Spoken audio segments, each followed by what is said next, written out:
4. This weekend in 1961, civil rights activists launched the Freedom Rides, designed to desegregate public transportation. They climbed aboard Greyhound and Trailways buses to ride in segregated states in the South, and those rides turned violent.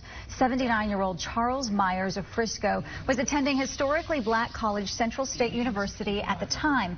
Of all of the universities that accepted Myers, Central State was the only school to grant him a scholarship. When he learned of the Freedom Rides, he and his then-girlfriend joined the perilous journey with determination and uncertainty. Fox 4 photojournalist Brad Kaplan takes a look back at their historic mission. All I had to do was walk off the campus, and I was in white America. The black students couldn't do that. I've read everything I could about the Emmett Till case, and not long before the Freedom Rides, Charles Mack Parker was in jail in Mississippi, disappeared from the 5th floor jail, and was found in the river bound with barbed wire.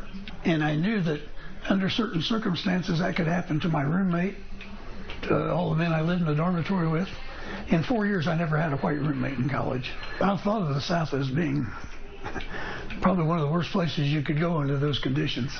But I read in the paper as the group was being formed by the Congress of Racial Equality to do the Freedom Rides. And we watched the news, and there was the burning bus.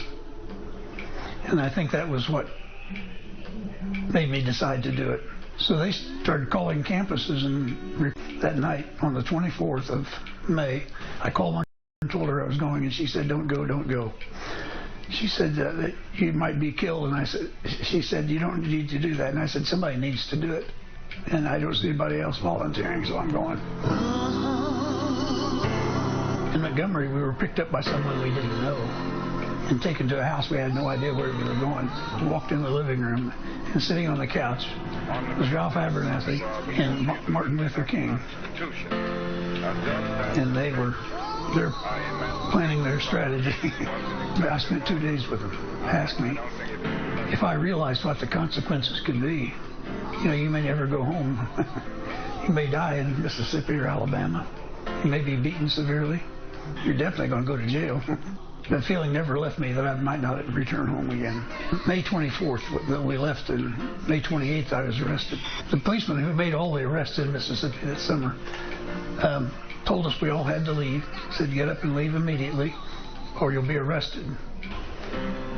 So that nobody moved, so they went along and took the hands of all of the Tennessee State students and pulled them up and put them in line. They didn't get me. I don't know why.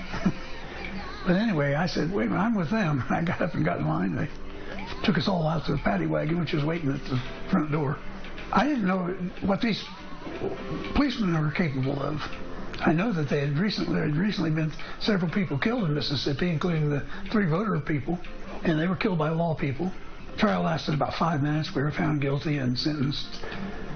I think it was 90 days and a couple $100, and a couple $100 we could work off it so much per day. It is my fight, and it wasn't just to do good. It's America's fight. It was then and is now. The people shouldn't be penalized for what they're born. Blessed are the peacemakers, for they shall be called the children of God.